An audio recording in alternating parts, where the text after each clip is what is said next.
From the University of Leicester in the United Kingdom, this is Glenn Fulshire with another issue of Language Testing Bytes. In issue 28.4 of Language Testing, we publish a paper by Mark Wilson, Professor in the Graduate School of Education at the University of California at Berkeley, on measurement models for language testing. This is based on his Messick Memorial Lecture, which was delivered at the Language Testing Research Colloquium in Melbourne, 2006.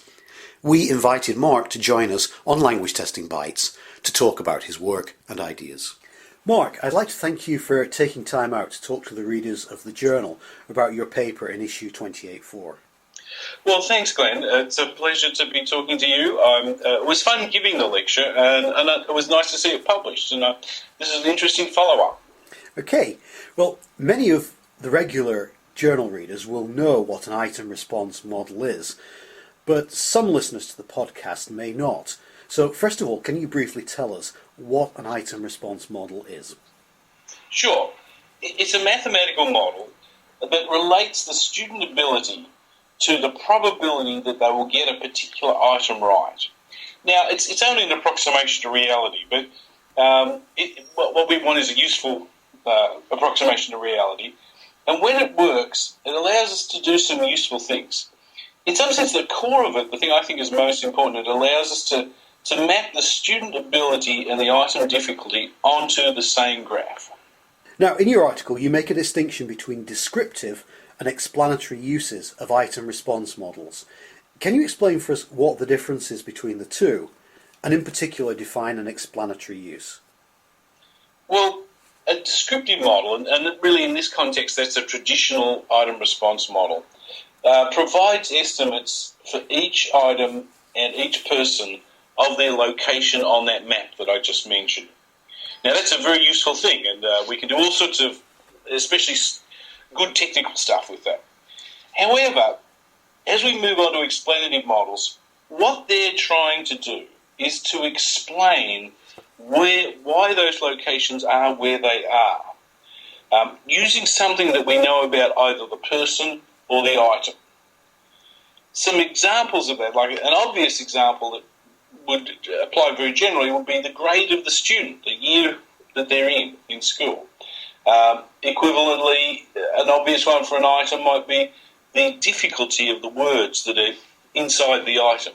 Okay, can you give us a few examples of the kinds of variables that might be used in an explanatory study, and tell us why the information might be useful to language testers? So, for students, the sort of things that you might find useful in language testing might be, for instance, the ESL status of the students, or something like the gender status. This will help us understand why particular groups of students are giving those particular responses.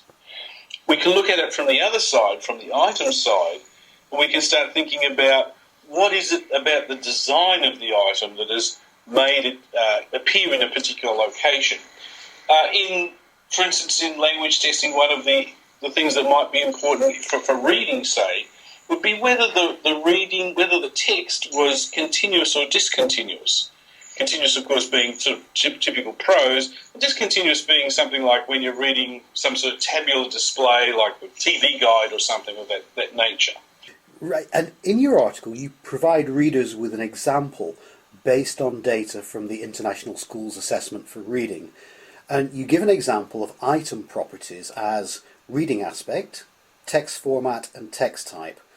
And you write, and I quote here, item properties are either manipulated within subject design factors, such as in our example, or they relate to an unplanned variation of the items, which is more common. But isn't it essential for any kind of explanatory analysis of the type you describe that variations are planned and documented in the test specifications? Well, I think what that statement reflects really is the state of the art or the science of testing at this point. I think so far in testing we've been a bit like explorers. We've been sort of describing the geography of learning.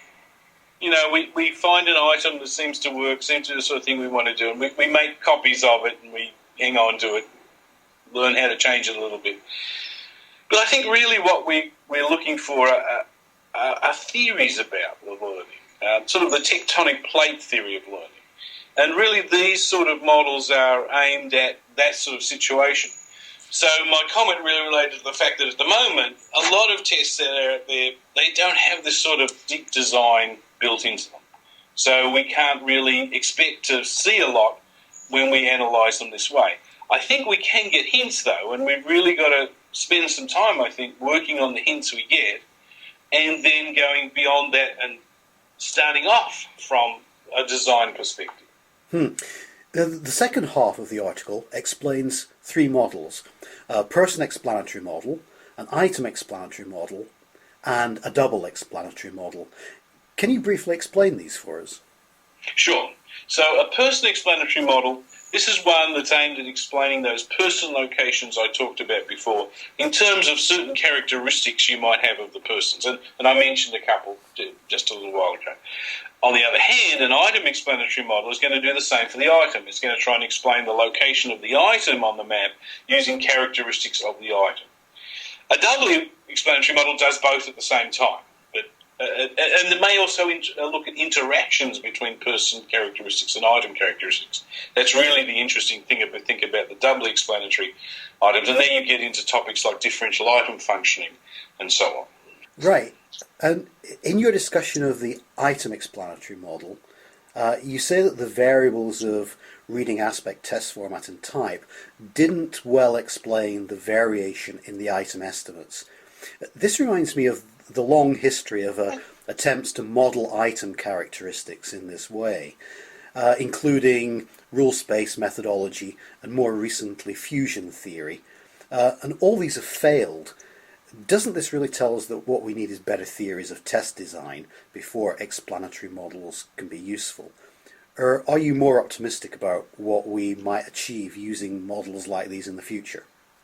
Well, I certainly do agree that we need better theories of items and of student understanding and of how those get expressed through the items we actually get in the tests. I often think we need sort of the big theories of learning, and we have a bunch of them. But what we don't really have are the sort of theories that take those big theories and then put them in the context of particular items and so on. We don't really have that micro theory.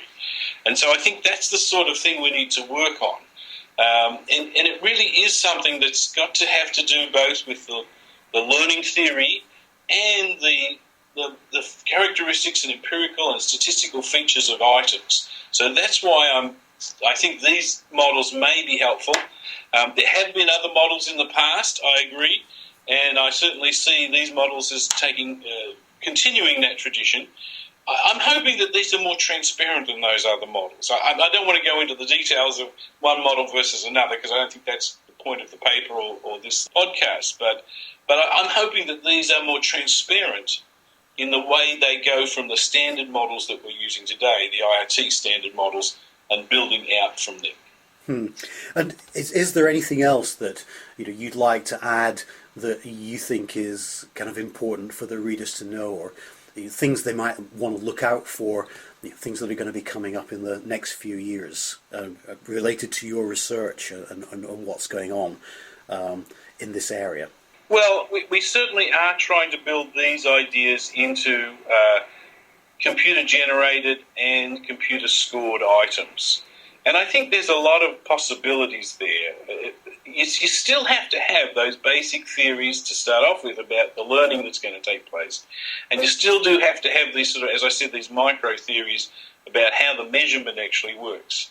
But I think there are some possibilities of getting more out of it if we can be both delivering and scoring items in an automated way. Can I ask one more question?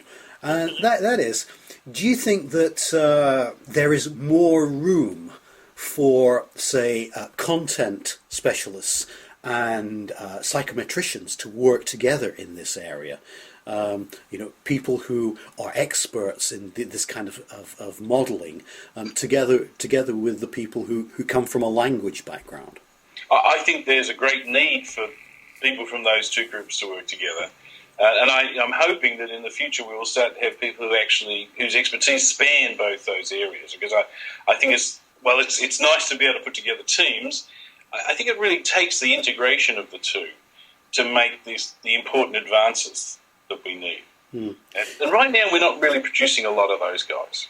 Well, Mark, thanks for that last insight. And on that note, I'm afraid we have to bring this issue to an end.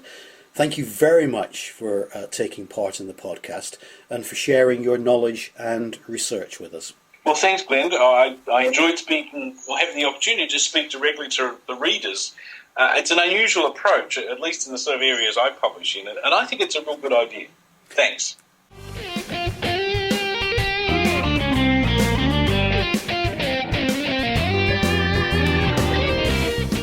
Thank you for listening to this issue of Language Testing Bytes. Language Testing Bytes is a production of the journal Language Testing from Sage Publications. You can subscribe to Language Testing Bytes through iTunes, or you can download future issues from ltj.sagepub.com or from languagetesting.info. So, until next time, we hope you enjoy the current issue of Language Testing.